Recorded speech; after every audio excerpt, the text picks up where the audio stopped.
At my wedding, a situation unfolded that I could hardly believe.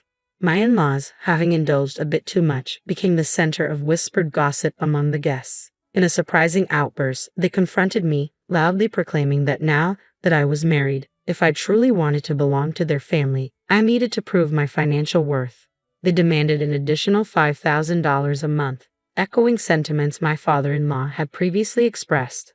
The room fell silent. I was left stunned by their audacity, feeling the color drain from my face. Thankfully, my father intervened, taking the microphone. With a firm but calm voice, he addressed them, emphasizing the embarrassment they were causing. His decisive words brought some relief to an otherwise tense moment. My name is Betty Ratchell, and I'm a 33-year-old woman engaged to Stephen, a 35-year-old man I met through a friend concerned about my prolonged single status. After losing my mother at a young age, my father took on the role of both parents, working tirelessly to provide for me. This loss deeply affected me, making me guard my emotions closely, and as a result, I rarely dated seriously. Despite my initial reservations about Stephen, his persistent care and respect gradually won me over. He was always a gentleman, and over time, his unwavering support allowed me to open my heart. Dating him brought happiness back into my life, making him incredibly special to me. As my relationship with Stephen deepened, I found myself imagining a future with him, and when he proposed, it felt like the natural next step for us. Stephen had always been incredibly understanding and kind. He would constantly reassure me, saying, "Don't worry, if you ever feel unsure about something, I'll be here for you until you feel better. I love you, Betty. You can always count on me." His words warmed my heart, and I knew I wanted to offer him the same depth of care and commitment. When I shared the news of our engagement with my father, his reaction was one of overwhelming joy. He even shed tears, exclaiming, "Wow, Betty, you're finally getting married. I'm so happy for you." I playfully called him dramatic, but it led to a touching conversation where he revealed his quiet fears that I might never settle down. That moment showed me just how deeply he cared. Thanking my dad felt especially meaningful, knowing how he had raised me on his own. I anticipated that the wedding would be an emotional day for both of us, probably with more tears from him, given how emotional he was now. With our engagement set, Stephen and I began the hectic journey of wedding planning. Balancing our demanding jobs with wedding preparations meant our weekends were packed, leaving little time to rest. But we managed to keep our spirits high, excited for the special day ahead.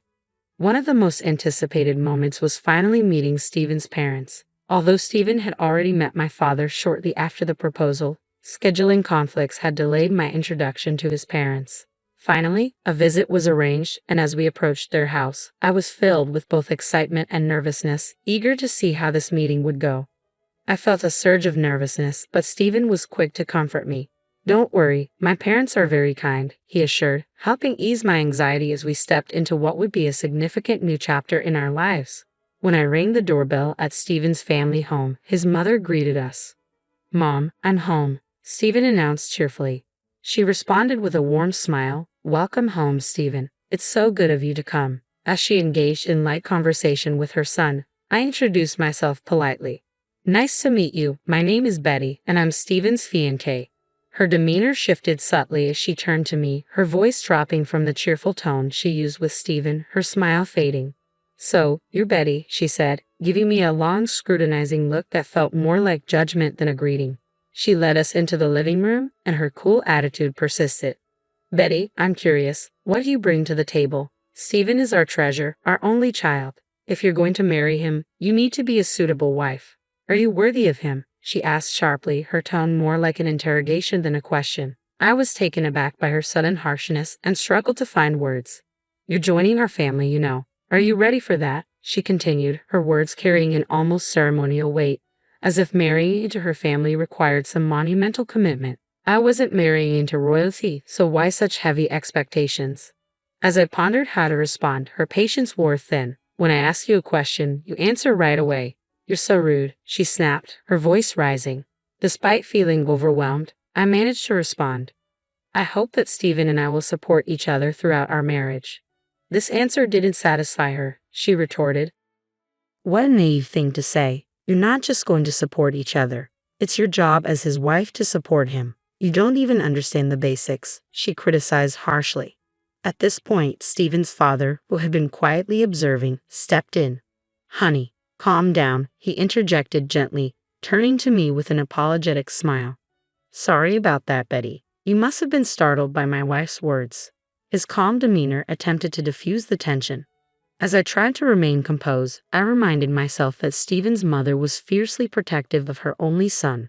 Perhaps her sharpness came from nerves. Just then, Stephen's brother entered the room, his quiet, gentle presence momentarily soothing the atmosphere. But that peace quickly evaporated when he, with a disarming smile, voiced his support for their mother's harsh words. "What my mother says is justified," he said. "What concerns me most is that you come from a single-parent family." Confused, I asked, "What do you mean by that?" "Being raised by just one parent doesn't have a good public image. We can't be too happy about someone like that becoming the wife of our only son, can we?" he explained calmly. "Hold on a minute," I began, as shock and anger flared inside me. I couldn't let his comment pass unchallenged. What's wrong with being raised by a single parent? My father worked incredibly hard to raise me on his own, and I'm proud of him and my upbringing. Being raised by one parent doesn't make me any less capable or valuable, I said, my voice firm. But they continued to argue. Since you were missing one parent, you couldn't have learned how to be a good wife, how to do housework and such, they claimed. I responded, refusing to let their assumptions diminish me. I did plenty of housework to help my father, and I can cook pretty well too. So please don't say that. Despite my rebuttal, Stephen's mother dismissed my words entirely. "I will allow you to marry Stephen," she said, "but in exchange, you must promise to devote everything to us because we are Stephen's parents. Can you promise that?" I was taken aback. "What?" I stammered, unsure how to respond to such a demand. "Since you came here to ask for our permission to marry our son, you do understand your duties, don't you?" she continued, leaving no room for negotiation. Before I could gather my thoughts to articulate a response, the conversation continued, and it became clear that my in-laws were intent on dominating the discussion. I barely had space to express my views. That night, as I reflected on what had happened, I felt overwhelmed by the encounter and deeply unsettled by the dynamics I was about to enter. The evening had been a wake-up call, and I realized I needed to talk to Stephen about how his parents treated me. "Stephen, do your parents always talk to people like that?" I asked gently, hoping for some understanding or support. He seemed unaffected by my question. "What about it?" he replied, clearly not seeing the issue. I tried again, carefully explaining my concerns. "Well, the way your parents spoke to me, and what they said, doesn't that seem unfair?" Stephen shrugged it off. "Oh really? They were just making sure you're ready for the marriage." I understood that his parents were concerned for their son's future, but their approach had felt excessive. It was troubling that Stephen didn't seem to see it the same way. "I get that your parents are worried, but it felt like too much," I pointed out carefully. "Really? Why is that?" Stephen asked, his tone neutral. "They didn't say anything wrong. Besides, they gave us their blessing to get married, so don't worry about it." His response troubled me. It seemed he was more in line with his parents' views than with understanding my feelings. Sensing my unease, Stephen wrapped his arms around me in a reassuring hug. "Betty, you don't have to worry so much," he said softly. "My parents are just a little upset because their only son is getting married." Though his words were meant to comfort, they only confirmed that he didn't fully grasp my concerns. "It's all going to be fine. Don't overthink it. I'm sure they just want what's best for us. They want us to be as good of a couple as they are. That's why they were a bit harsh," he added. "Oh," I replied, still feeling unsettled. Stephen seemed to think his parents' high expectations were normal, but I couldn't shake the feeling that it wasn't right for them to judge me simply because I was raised by a single parent. I didn't believe that people who expressed such views were truly supportive partners. We are the ones getting married, I thought, and our focus should be on our love, not their approval or disapproval. Although I was upset, I decided not to dwell too much on his parents' opinions. The wedding day soon arrived, and the venue was filled with our relatives, friends, colleagues, and even bosses. As I walked down the aisle, my father beside me, the man who had lovingly raised me on his own, I felt a whirlwind of emotions. Stephen and I exchanged our vows and rings, and the room erupted in applause. Despite the challenges, this was our moment, and I was determined to savor it. As Stephen and I walked back down the aisle together, the reality of our marriage sank in, filling me with a joy I had never experienced before. At the reception, the hall was bustling with excitement. Videos of our journey together played in the background, adding a personal touch to the celebration. It was a joyful time, reconnecting with friends I hadn't seen in a while and receiving heartfelt congratulations from so many people. Despite my initial reservations about Stephen's parents, the day had turned out to be one I would always cherish. I felt relieved and genuinely happy that I had chosen to marry Stephen. We planned to officially register our marriage after the ceremony, a step that would make our union legally complete. As the day unfolded, I savored every moment, basking in the joy and celebration. But when it came time for the formalities, greeting our guests and acknowledging everyone's support, a sense of unease began creeping in. Stephen's parents, standing beside us, were visibly unsteady, their faces flushed a deep red. It was clear they had indulged too much in the festivities, and some of our relatives quietly asked if they were all right. Though embarrassed, we pressed on, trying to maintain decorum. When it was time for us to address the guests, the situation took an unexpected turn. Without warning, Stephen's mother grabbed my hand, pulling me away from him with surprising force. Her voice boomed as if she were in a wrestling ring, not a wedding hall. "Listen to me, Betty. After this wedding, you're going to devote yourself to us completely. Prepare yourself. We're going to test you hard." The guests murmured, some laughing awkwardly as if it were a joke, but the tension was undeniable. Before I could react, Stephen's father seized the microphone and pointed at me. "Betty, don't you feel embarrassed wearing a dress like that? It doesn't suit you at all," he sneered. His mother nodded in agreement, piling on the criticism. The murmurs among the guests grew louder, turning from amusement to concern. I turned to Stephen, my eyes pleading for him to step in and stop his parents' humiliating outbursts. This was supposed to be our wedding day, a celebration of love, not a spectacle of disrespect. But Stephen stood frozen, making no move to defend me or our union. The situation escalated when his parents, still intoxicated, began making outrageous demands. "After you register the marriage, you should give us a few $1,000s a month, plus your entire bonus." They insisted, their greed blatant and shocking. I felt my face drain of color as I stood there, utterly stunned. My father, who had been watching the scene unfold, couldn't stay silent any longer. He stepped forward, taking the microphone from Stephen's father with a steady hand. "Enough of this," my father said calmly but firmly. "Don't you realize you're making fools of yourselves?" Stephen's parents, instead of backing down, lashed out, mocking my father for being a single parent. "Single parents are never any good," they jeered, their words cutting deeply. But my father didn't falter. His expression remained composed as he replied, "You people are worse than I imagined. You even refuse to meet me because I'm a single father." Then, with a twist that took everyone by surprise, my father revealed something that changed the tone of the room entirely. "I never imagined that someone like you would work for President Roy," my father said, his voice calm yet pointed. "President Roy is a respectable man, and I always assumed his employees would be just as decent." The mention of President Roy, a business partner of my father's and an old friend, visibly shook my father-in-law. His confident demeanor began to crack. My father continued, "And speaking of single parents, President Roy was raised by his mother alone." He let the weight of his words settle before delivering the final blow. "So, you just insulted the president of the company you work for." The realization hit hard. Stephen's parents' faces fell as they grasped the gravity of their mistake. The room shifted, the power dynamic completely reversed. My father-in-law, once bold and arrogant, now appeared small and desperate. "I apologize, sir," he stammered, his bravado gone.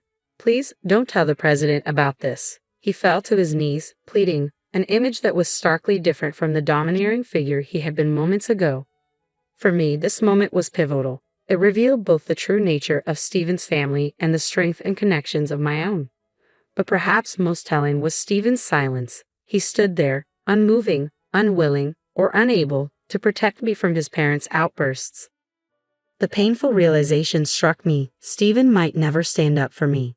As the tension in the hall reached its peak, guests, caught between shock and amusement, began recording the scene. My father, resolute and unshaken, turned to me. "No matter how much they apologize," he said firmly, "they can't take back their words." He looked me in the eye and asked, "Do you want to leave with me?" Without hesitation, I nodded. I took the microphone from Stephen's limp hand and, with a steady voice, addressed everyone in the room. "Thank you for the great entertainment, but there will be no marriage." I paused, making sure everyone, especially Stephen and his parents, understood. I'll return all the gifts and contributions you've made for this occasion. With that, I left the reception hall, my father by my side.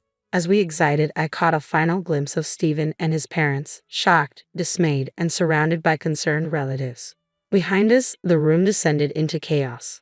Over the following days, I stayed true to my word. I returned the money and gifts, and to my surprise, many of the guests expressed their admiration for my decision. They commended both my father and me for our integrity and courage in such a difficult situation.